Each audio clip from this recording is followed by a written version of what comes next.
शादी के बाद किस औरत का सपना नहीं होता माँ बनना। उसी सपने को साकार करने के लिए उसे 9 महीने बड़े एक डिफ़िकल्ट पीरियड से गुजरना पड़ता है, जिसे हम प्रेगनेंसी पीरियड कहते हैं। इसी दौरान उसे अपनी सेहत और अपने बच्चे की सेहत दोनों का ध्यान रखना पड़ता है, और उसी के चक्कर में उसके अपने दांत, जो बेचारे दांत हैं, वो इग्नोर हो जाते हैं। तो क्या ऐसा करें कि हमारे बच्चे के साथ हमारे दांत भी बचे रहें। तो मैं डॉक्टर अमित आज आपके सामने प्रेगनेंसी के रिलेटेड कुछ भ्रांतियाँ, मिथ और हमारे दांत जो ख़राब होते हैं प्रेगनेंसी के दौरान, उनके पीछे का जो साइंटिफिक कारण है वो, और उनसे बचने का उपाय, वो मैं आज आपको बताऊंगा। तो बने रहिए इस वीडियो के एंड तक। तो प्रेगनेंसी में 5 मेजर कारण होते हैं जो हमारे दांतों को ख़राब करते हैं। ये ध्यान रखें कि मैं पर्टिकुलर दांतों की बात करूंगा, बाकी बॉडी पे और भी बहुत इफेक्ट रहते हैं। 5 मेजर कारण क्या होते हैं और उनका इलाज या उनको रोकथाम क्या है। नंबर 1 है हार्मोनल इम्बैलेंस। जो सभी को पता होगा कि प्रेगनेंसी में हार्मोनल इम्बैलेंस होता है। हार्मोनल इम्बैलेंस का एग्जैक्ट मीनिंग और एग्जैक्ट दांतों के ऊपर क्या रोल है। एक प्रोजेस्टेरोन हार्मोन होता है। वो जो प्रोजेस्टेरोन हार्मोन है वो हमारी प्रेगनेंसी के टाइम पे बढ़ जाता है, हमारी बॉडी में, लड़कियों की बॉडी में मतलब वो बढ़ जाता है। और वो जो प्रोजेस्टेरोन हार्मोन है वो हमारे जो लड़कियों के गम्स होते हैं, गम्स में ब्लड का फ्लो इंक्रीज़ कर देता है। ब्लड का फ्लो इंक्रीज़ होता है और जो गम्स हैं वो, उसमें स्वेलिंग आ जाती है, बैलून की तरह फूलने शुरू हो जाते हैं। जब उनमें स्वेलिंग आ जाती है, सॉफ्ट हो जाते हैं, तो उनमें ब्लीडिंग भी डेफिनेटली होने का चांस बढ़ जाता है। और अगर ऑलरेडी हमारे दांतों में करेड़ा लगा हुआ है या गंदगी ऑलरेडी है, तो जो स्वेलिंग है वो और बढ़ने के चांस रहते हैं, ब्लीडिंग होने के और ज़्यादा चांस रहते हैं। तो इसका क्या हल है।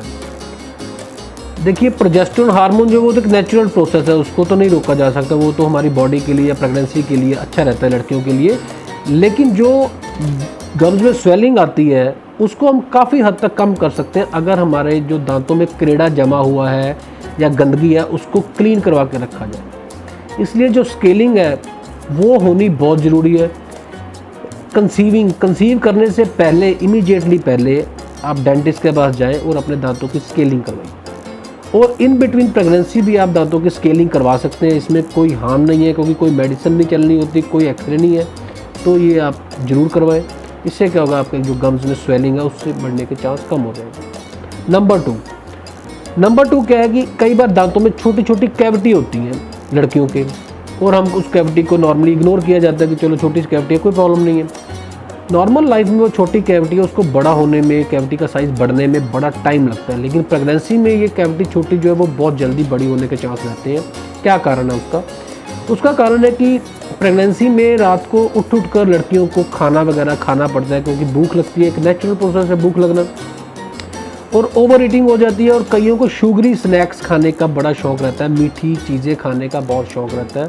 और मीठी चीज़ें जो है वो काफ़ी ज़्यादा एसिड प्रोड्यूस करती हैं। जो मीठी चीज़ें हैं वो एसिड कैसे प्रोड्यूस करती हैं, उसके लिए भी एक मैंने वीडियो तैयार की हुई है। वो ऊपर मैंने आई बटन दे दिया है, ऊपर वीडियो के लिंक में, आप उसको चेक करके देख सकते हैं क्या मैकेनिज़्म है उसका। तो वो शुगरी स्नैक्स के कारण जो है एसिड बनता है, और एसिड ही हमारे दांतों को ख़राब करता है। और वो जो ब्रशिंग है वो हमारी इग्नोर हुई होती है, क्योंकि रात को उठ कर खाना, नींद पूरी नहीं होती और ब्रशिंग की तरफ ध्यान नहीं जाता है, जिसके कारण दांत और ज़्यादा ख़राब होने के चांसेस रहते हैं। नंबर 3 क्या है, कई बार लड़कियों के लार्ज कैविटी होती है, मतलब दांत का काफ़ी हिस्सा ख़राब हुआ होता है, उनमें दर्द भी हुआ होता है, और उन्होंने उसको मेडिसिन लेके काम चला लेते हैं कि चलो मेडिसिन खा लिए, दर्द रुक गया है, तो चलो चल जाता है काम ऐसे कई बार। लेकिन वही जो दर्द है वो प्रेगनेंसी के टाइम में ज़्यादा एग्रावेट होता है, दर्द ज़्यादा शुरू होने के चांस रहते हैं। क्यों? क्योंकि प्रेगनेंसी में हमारी जो इम्यूनिटी है, लड़कियों की इम्यूनिटी जो है वो कम हो जाती है। अब कईयों के दिमाग में है कि इम्यूनिटी तो बढ़नी चाहिए, उल्टा प्रेगनेंसी में ये कम क्यों हो जाती है। अब ये नेचुरल प्रोसेस है जो ऑनलाइन सर्च से मैंने पाया कि भी इम्यूनिटी का लेवल जो कम हो जाता है। इम्यूनिटी का लेवल कम होने से क्या होता है कि जो हमारे इन्फेक्शन से लड़ने की ताकत है वो ख़त्म हो जाती है, कम हो जाती है, ख़त्म तो नहीं होती, कम हो जाती है। और इसलिए जो इन्फेक्शन दांतों में ऑलरेडी हमने मेडिसिन से रोकी हुई थी वो अब एग्रेवेट होने के चांसेस उसके ज़्यादा हो जाते हैं। और अब प्रेगनेंसी है तो इस टाइम मेडिसिन भी नहीं खा सकते, क्योंकि मेडिसिन के साइड इफ़ेक्ट्स काफ़ी ज़्यादा होते हैं। तो इसलिए वो दांतों की जो प्रॉब्लम है वो बढ़ जाती है और लड़कियों को काफ़ी ज़्यादा प्रॉब्लम का सामना करना पड़ता है। तो इसलिए बेटर यही रहता है कि बिफोर कंसीविंग अगर आपके दांतों में बहुत ज़्यादा कैविटी है तो डेंटिस्ट के पास जाएं, उसका चेकअप करवाएं, और अगर तो दांत नहीं बचने वाला तो उसको निकलवा दीजिए, और अगर वो बच सकता है तो उसका RCT वगैरह करवाइए। जो उसका ट्रीटमेंट आपको होना चाहिए वो अच्छे डेंटिस्ट के पास जाकर उसका ट्रीटमेंट करवाइए, तो ताकि आपको प्रेगनेंसी पीरियड जो वो अच्छे से निकल जाए। चौथा कारण, फोर्थ कारण क्या है कि वॉमिटिंग, नोजिया, ये एक नेचुरल प्रोसेस है जो प्रेगनेंसी में होता है। अब वॉमिटिंग के कारण क्या होता है कि जो हमारे पेट में कुछ भी खाया पिया होगा वो ऑब्वियसली निकल के हमारे मुंह में आएगा पहले तो, फिर ही हम बाहर निकालने के पहले तो मुंह में आएगा। अब मुंह में आएगा तो एसिड भी डेफिनेटली है, पेट से निकल के हमारे मुंह में इकट्ठा आएगा। तो जो एसिड हमारे मुंह में आया है वो अब हमारे दांतों को सॉफ्ट कर देता है, क्योंकि acid is the main culprit रहता है normal day to day life में भी। उसके लिए भी मैंने एक वीडियो बनाया हुआ है, वो आप ऊपर आई बटन में चेक कर सकते हैं कि एसिड हमारे दांतों को कैसे खराब करता है। तो एसिड क्या करता है, हमारे दांतों को सॉफ्ट कर देता है, और सॉफ्ट दांत जो है वो जल्दी उसमें कैविटी बनने के चांस रहते हैं। और दूसरा वॉमिटिंग के कारण क्या होता है, जो खाया पिया होता है वो हमारे दांतों में फिर से कहीं ना कहीं चिपक जाता है, और चिपक जाता है, उसको साफ़ नहीं किया तो वो और गंदगी उसमें कैविटीज बनने के चांस रहते हैं। अब वॉमिटिंग हुआ तो उसको साफ़ करना तो ज़रूरी है, लेकिन अगर आप उसमें इमीडिएटली ब्रश कर देंगे तो वो, क्योंकि ऑलरेडी दांत सॉफ्ट हुए होते हैं, तो ब्रशिंग नहीं करना चाहिए। कम से कम 1 घंटा या 1.5 घंटे के बाद ब्रशिंग कीजिए, और ध्यान रखिए ब्रश भी जो है वो हार्ड नहीं होना चाहिए, वो थोड़ा सा सॉफ्ट होना चाहिए, ताकि आपके जो गम्स है वो ऑलरेडी ब्लीड कर रहे हैं, स्वेलिंग हुई होती है, तो वो ब्लीडिंग ज़्यादा ना हो, गम्स ज़्यादा हार्ड ना हो। इसलिए ब्रशिंग आप 1-1.5 घंटे के बाद थोड़ा सॉफ्टर ब्रश से कर सकते हैं। लेकिन 1-1.5 घंटे तक क्या, उस दौरान आप उसको चुल्ली वगैरह या कुल्ला वगैरह कोसा पानी लीजिए, उसमें नमक डालिए थोड़ा सा, उसके साथ चुल्ली कीजिए, उसके साथ साफ़ करना, उस टाइम ब्रशिंग नहीं करना।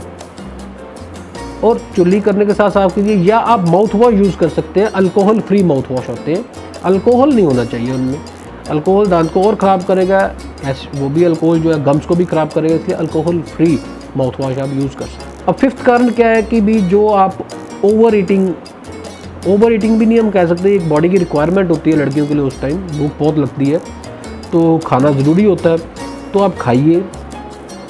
शुगरी स्नैक्स, कईयों को बहुत क्रेविंग रहता है कि मैंने मीठा बहुत ज़्यादा खाना है, तो खाइए। अब जो आपका क्रेविंग है वो कोशिश कीजिए कि भी शुगरी जो मीठी चीज़ें हैं उनको कम से कम खाने का कोशिश कीजिए, उसकी जगह पर कोई और अल्टरनेटिव ले लीजिए।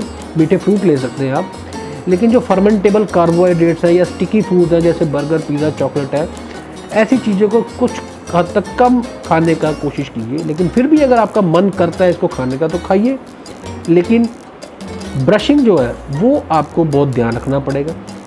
नॉर्मल मैन के लिए 2 टाइम ब्रशिंग हम रिकमेंड करते हैं, दिन में और रात में, लेकिन एक प्रेग्नेंट लेडी जिसको शुगरी स्टार्च फूड और फर्मेंटेबल कार्बोहाइड्रेट या ऐसी बर्गर, पिज़्ज़ा या ऐसी चाउमीन वगैरह खाने का बहुत शौक़ है, उसको कम से कम 3 बार दिन में ब्रश करना चाहिए। रात को सोने से पहले 1 बार दिन में और 1 बार सुबह कम से कम। और आप इन बिटवीन माउथ वॉश भी रात को, अगर इन बिटवीन आपने रात को खाना वगैरह खाया है, कुछ उठ के खाया है, तो माउथ वॉश आप यूज़ कर सकते हैं। अगर आप ब्रशिंग नहीं करना चाहते हैं तो आप mouth wash, alcohol free mouth wash use कीजिए। तो ये 5 कारण हैं जिनके कारण आपका दांत खराब होने के चांसेस रहते हैं, और अगर आप इन 5 को थोड़ा सा सीरियसली ले लें तो मुझे नहीं लगता कि भी जल्दी आपके दांत जो है वो ख़राब होंगे। तो इन नटशेल क्या है, फाइनली जैसे एक वुड बी ब्राइड या जो दुल्हन बनने वाली है उसको ब्यूटी पार्लर जाना इम्पॉर्टेंट होता है, उसी तरह मुझे लगता है कि उसे एक बार डेंटिस्ट के पास जाके भी अपना चेकअप ज़रूर करवाना चाहिए, ताकि अगर उसके दांतों में कोई प्रॉब्लम है तो वो बिफ़ोर मैरिज ही उसका अगर हल हो जाए तो ज़्यादा बेटर है। तो इसी बातों के साथ मैं आपसे आज्ञा चाहूँगा। नमस्कार।